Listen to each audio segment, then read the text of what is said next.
Hi guys, કેમ છો? બધાને ગણેશ ચતુર્થીની શુભકામનાઓ। આજે આપણે ગણેશ ચતુર્થી નિમિત્તે આપણે મોદક બનાવીશું।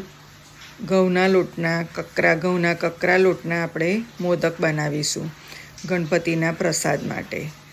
જો ગાઈસ, આપણે મોદક બનાવવા માટે સૌપ્રથમ જોઈ લો, આપણે ઘઉંના કકરા લોટના આપણે મોદક બનાવ્યા છે।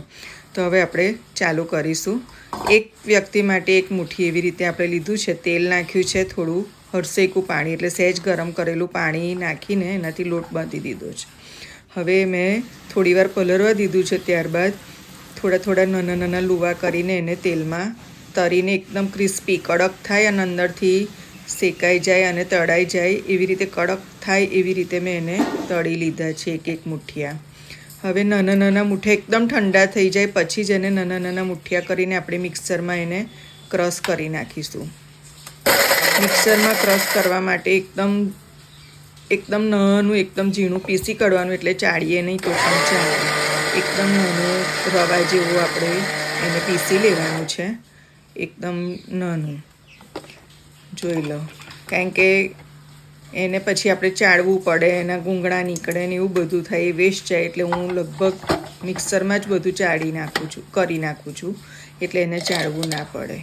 ત્યારબાદ હું ઇલાયચી અને બદામ, આપણે જે ડ્રાયફ્રૂટ તમારે નાખવા હોય, હું સેટ ડ્રાય રોસ્ટ કરેલા એવી રીતે આપણે એને મિક્સરમાં એક સહેજ થોડુંક ફેરવીને આપણે એને કકડા જેવું નાનું નાનું કરી દઈશું, એટલે આપણે સમારવાની ઝંઝટ રહે નહીં। પછી એ સમારવા રહીએ ને એવું બધું કરીએ તો બહુ જ લેટ થઈ જાય છે, એટલે એવી રીતે હું એના એક જ મશીન ફેરવીને એવી રીતે હું કકડા કરી દઉં છું।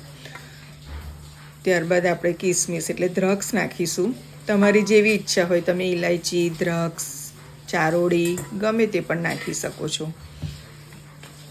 આ મેં દ્રાક્ષ નાખી છે। હવે આપણે જે પ્રમાણે તમે ગળ્યું ખાઓ એ પ્રમાણે આપણે દળેલી ખાંડ નાખીશું। ગળપણમાં તમે ઓછું પણ નાખી શકો છો, મીડિયમ નાખી શકો છો, અને બિલકુલ ઓછું નાખો તો તમને ટેસ્ટ નહીં આવે, એટલે જે પ્રમાણે તમારો લોટ હોય એ પ્રમાણે તમારે એને ખાંડ નાખવાની રહેશે।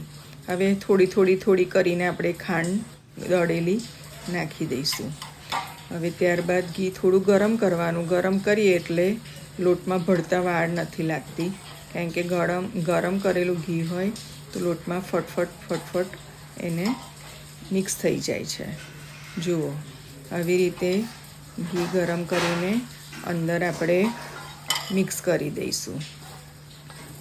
હવે લોટને આપણે એકદમ બધો મિક્સ કરી દઈશું અને એકદમ મુઠ્ઠી વડે એવી રીતે મોવન નાખવાનું, જેથી આપણા લાડવા ફટફટ મોદક વળી જાય। મુઠ્ઠી વડે એવી રીતે આપણે મોવન ઘીનું નાખીશું। લગભગ 4-5 ચમચા જેટલું તો આપણે ઘી જાય જ છે। મેં લગભગ આ 6-7 માણસ માટેનું લાડવાનું આ રેડી કરેલું છે। હવે આ મોદક આપણે બીબાથી પણ બનાવી શકીએ છીએ અને હાથથી પણ બનાવી શકીએ છીએ। હું હાથથી પણ બનાવું છું અને ઘણીવાર પેલું જે લાડવાનું બીબું આવે છે તો એનાથી પણ બનાવું છું। મને થોડું ઘી ઓછું લાગે છે, તો ગાઈડ્સ હું થોડું ઘી 1 ચમચો જેટલું ઉમેરી દઈશ।